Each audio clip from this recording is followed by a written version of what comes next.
We're in our story of the adventure of awakening to the Christ consciousness within us, and we talked last week about a grateful heart and a joyful heart, and that was part one. This is actually part two. We're going to move from have to get to. And we said last week that, this is from my bicycle, by the way.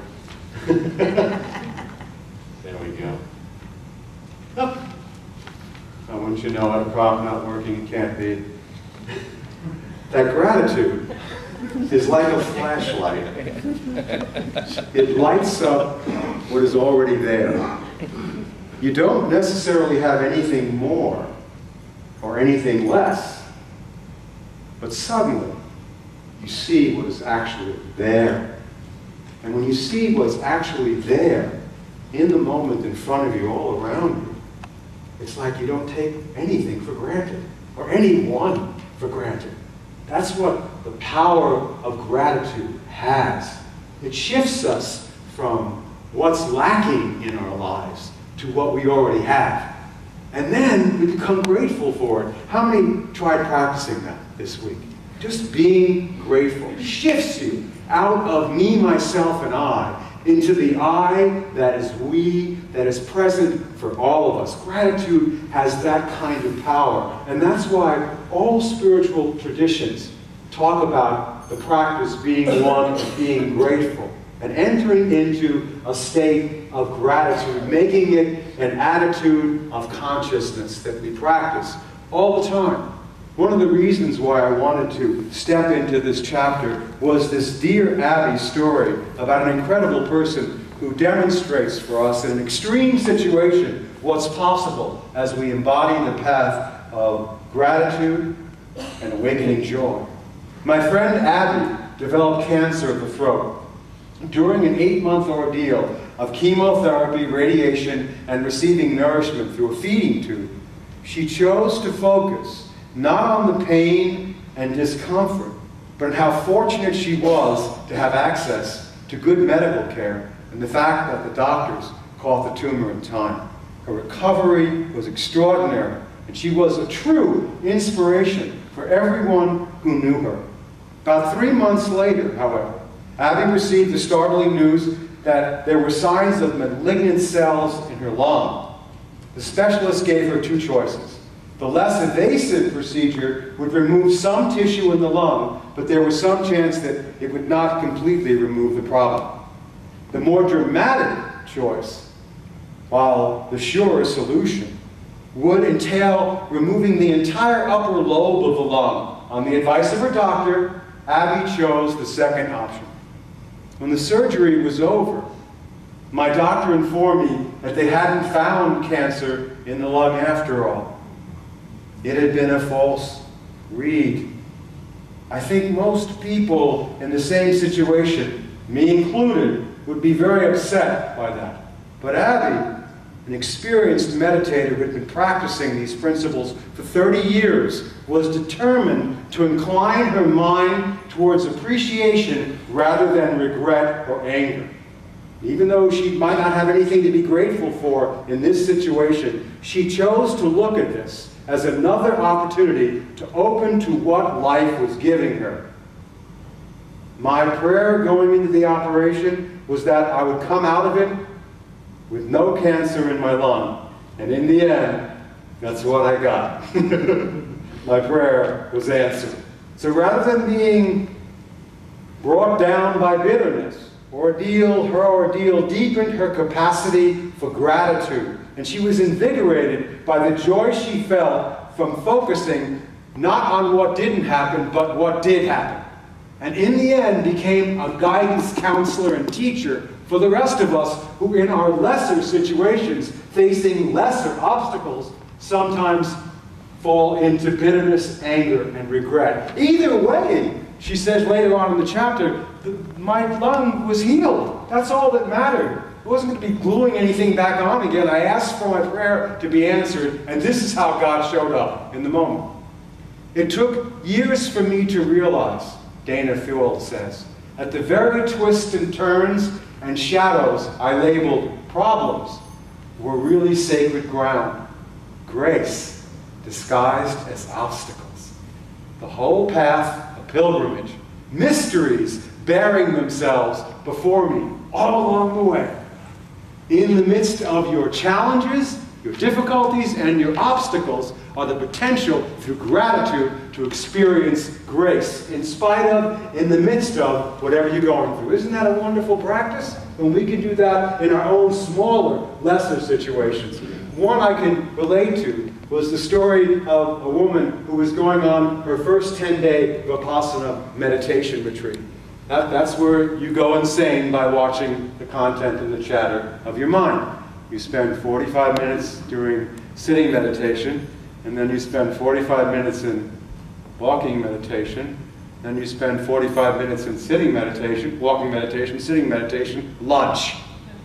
And when you're involved in the practice of doing that for 10 days, it's like doing an eternal internal CAT scan of your being. You get to see all those places in you that you haven't looked at inside of yourself. And you get to see what the Chatterbox Cafe sounds like inside of you. Because you're only dealing with your own internal chatter all the time. And this one particular person who got to be with James Baraz, the teacher from the book that we're reading. He was there for her 15 minutes a day. You got to talk about your insane mind with your insane thoughts. And she's going, I couldn't believe what I thought. I saw that. I whine all the time. My mind is constantly whining all the time. I whine about everything. Oh, now I have to do sitting meditation. Oh, now I have to do walking meditation. Oh, now I have to go to lunch. Do you know how that feels? Oh, now I have to take care of my kids. Oh, now I gotta go to work. Oh, it's Sunday and I'm really tired after the big Thanksgiving feast and I don't want to go to church. Oh, my hand hurt me all night. I don't want to go. You understand that whining we do? Oh, I have to, I have to. And she went and told James about that. And he looked at her and he just kind of smiled and they kind of laughed. And he said, well, why don't you just, this is brilliant, change one word. Rather than, now I have to do this, to, now I get to do this. Do you see the difference? Now I get to do this. Now I signed up to come to this retreat. Now I get to do this. I signed up to be on this planet that practice these teachings. Now I get to do this, rather than I have to do it. You see the difference one single word can make in your practice? Just change one word. Now I get to do something. Now I have to do it. Great example of this, we're getting ready to go to Terry's house in Raleigh for Thanksgiving. And a part of me really just wanted to do nothing for Thursday and Friday and just really get a break from everything. But then we had to go to Terry's house. So it was like, oh, now I have to go to Terry's house and do Thanksgiving and drive 2 hours to Raleigh and overeat. Boy, I overeat. Good God, all that food. And then we got to drive back another 2 hours all the way back to Wilmington. Now I have to go to Terry. Now I get to go and have an amazing meal with people who I adore and love. Now I get to be with my grandchild and play with her on the trampoline in the back as we jump up and down together. Now I get to say grace with all these people who mean so much to me. You see the difference between have to and now I get to. I get to watch the car driving home and see all the leaves falling down and how the weather pattern is different in Raleigh than it is here. So all the leaves look different and you get to watch a whole different environment change. Do you see the difference one simple word can make? By your word you shall be justified, by your word you shall be condemned. Just change one word and it can change and rearrange everything. Take that with you now. Take something that is a have to and make it now I get to. You'll see. Big smile will come on your face. Another one to work with and to look at as we deal with awakening joy is the one that likes to wind through this little paragraph in the book here. After a week of overwhelming generosity bestowed upon me in my life, instead of enjoying it, I decided to feel fear and caution about becoming too joyous. As this might mean I'd let my guard slip and get sideswiped when I least expected it. This revealed my tendency to limit or feel joy somehow has to be paid back for. I wondered how often I limited my joy in my life this way.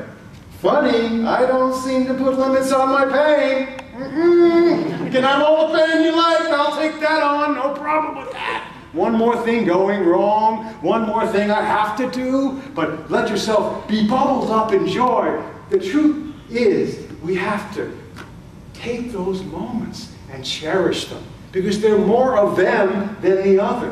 When we do that, everything switches for us, and we become blessed by the light of God that sees and acts through our awakened consciousness. And we become a light in the world. And the light doesn't come to us, it emanates through us. It's always happening, not to you, but through you, with the choices that you either make or don't make, in your life. James Barage's mother is 90 years old, and she's Jewish. And she has a doctorate in whining. She knows how to whine all the time. Whine, whine, whine, whine, whine. She's been whining for 90 years. And yet she's also a tremendous student of these truths. And she said to Jack while they were playing cards one day, I really want to work more on this. She's totally still a student at 90 years old. Still learning, still growing, still cutting her edge. I really want to learn more about this gratitude. Can you help me? And he said, well, you know, Mom, gratitude is like just taking something and reframing it. Reframing it. So when you're annoyed about something, that's okay. Everybody gets annoyed. We're all part of being annoyed about something. Aren't you annoyed about something today? Does something will annoy you today? If not, it will tomorrow. Or you know someone else who's being annoyed. I am annoyed about. That's okay. Don't pretend, don't deny it, don't push it down. But when you're done having your litany of what you're annoyed about, try adding this simple phrase. And my life is really very blessed.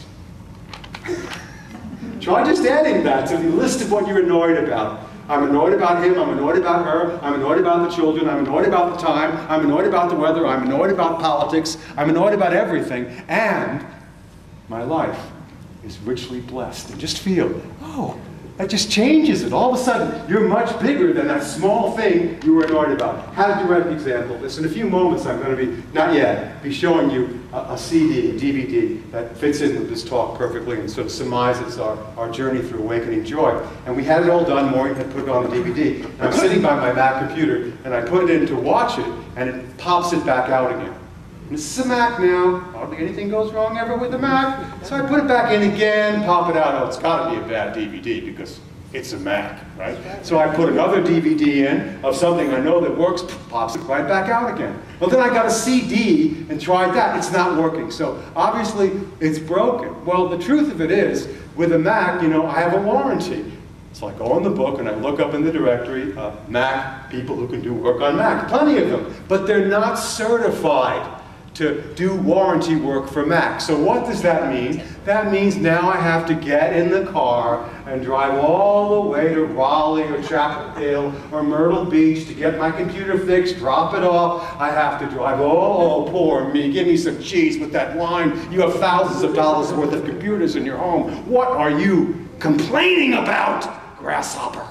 Please. There are villages in third world countries that wish they had an old broken down Macintosh to play with. You have two of them. Take a deep breath.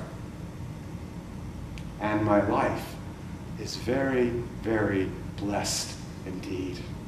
Yeah. Do you feel the shift? I didn't say this at the last service.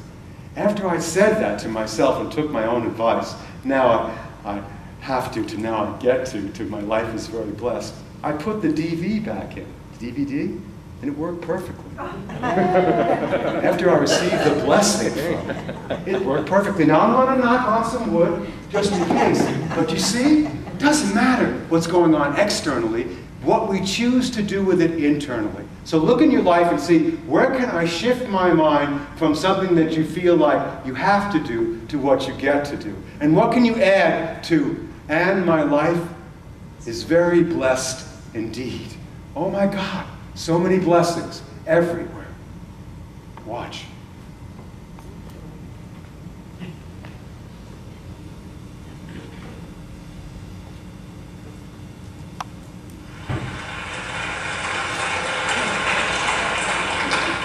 Hi everybody, I feel like I'm in a revival. This is great.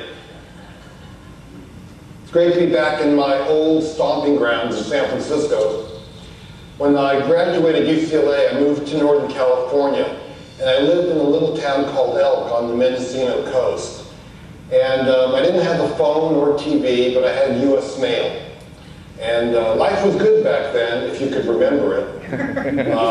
I'd go to the general store for a cup of coffee and a brownie, and I'd ship my film to San Francisco, and lo and behold, 2 days later, it would end up on my front door, which was way better than having to fight the traffic of Hollywood. I didn't have much money, but I had time and a sense of wonder. So I started shooting time-lapse photography. It would take me a month to shoot a 4-minute roll of film, because that's all I could afford. I've been shooting time-lapse flowers continuously, non-stop, 24 hours a day, 7 days a week for over 30 years. And to see them move is a dance I'll never get tired of. Their beauty immerses us with color, taste, touch. It also provides a third of the food we eat. Beauty and seduction is nature's tools for survival because we protect what we fall in love with. It opens our hearts and makes us realize we are a part of nature and we're not separate from it. When we see ourselves in nature, it also connects us to every one of us because it's clear that it's all connected in one. When people see my images, a lot of times they'll say, "Oh my God." Have you ever wondered what that meant? The "oh" means it caught your attention, it makes you present, it makes you mindful. The "my" means it connects to something deep inside your soul. It creates a gateway for your inner voice to rise up and be heard. And God is that personal journey we all want to be on, to be inspired, to feel like we're connected to a universe that celebrates life. Did you know that 80% of the information we receive comes through our eyes? And if you compare light energy to musical scales, it would only be 1 octave that the naked eye can see, which is right in the middle. And aren't we grateful for our brains that can, take this electrical impulse that comes from light energy to create images in order for us to explore our world? And aren't we grateful that we have hearts that can feel these vibrations in order for us to allow ourselves to feel the pleasure and the beauty of nature?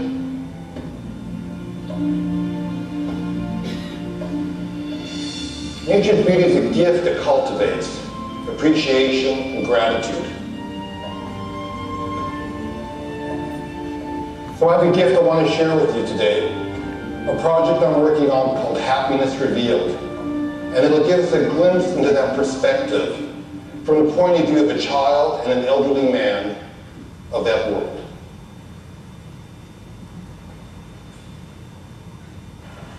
When I watch TV, it's just some shows that are pretend. And when you explore, you get more imagination than you already have. And when you get more imagination, it makes you want to go deeper in, so you can get more and see beautiful things. Like the path. If it's a path, it could lead you to a beach or something, and it could be beautiful.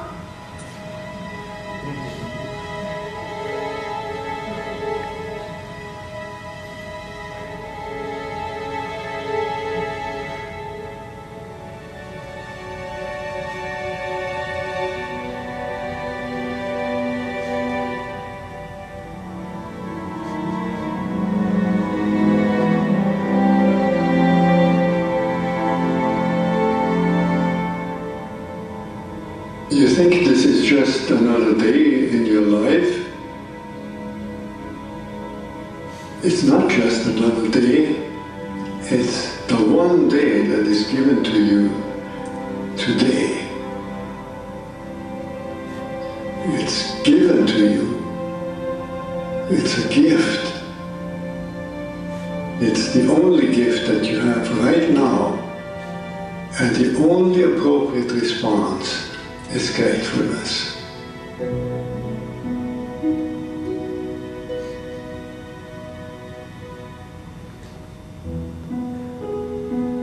If you do nothing else but to cultivate that response to the great gift that this unique day is, if you learn to respond as if it were the first day in your life and the very last day, then you will have spent this day very well.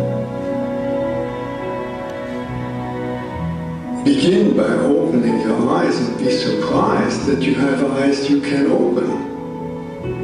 That incredible array of colors that is constantly offered to us for pure enjoyment. Look at the sky. We so rarely look at the sky. We so rarely note how different it is from moment to moment with clouds coming and going.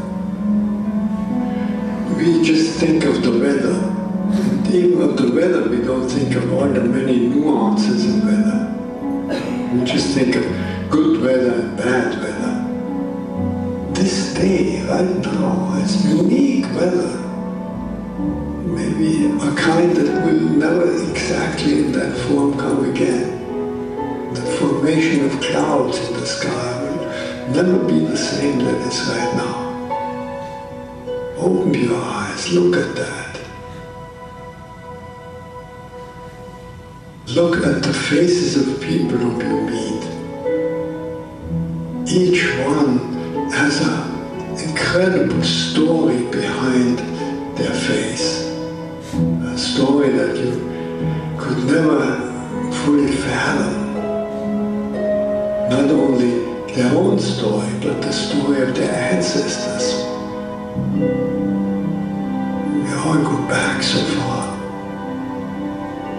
And in this present moment, on this day, all the people you meet, all that life from generations and from so many places all over the world, flows together, meets you here, like a life-giving water if you only open your heart and drink.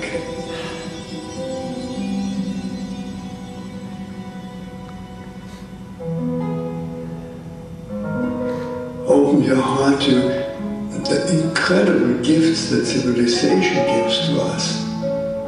You flip a switch and there's electric light. You turn a faucet and there's warm water and cold water and drinkable water. It's a gift that millions and millions in the world will never experience. So these are just a few of an enormous number of gifts to which we can open your heart. And so I wish you that you will open your heart to all these blessings and let them flow through you, that everyone whom you will meet on this day will be blessed by you. Just by your eyes, by your smile, by your touch, just by your presence. Let the gratefulness overflow into blessing all around you. And then it will really be a good day.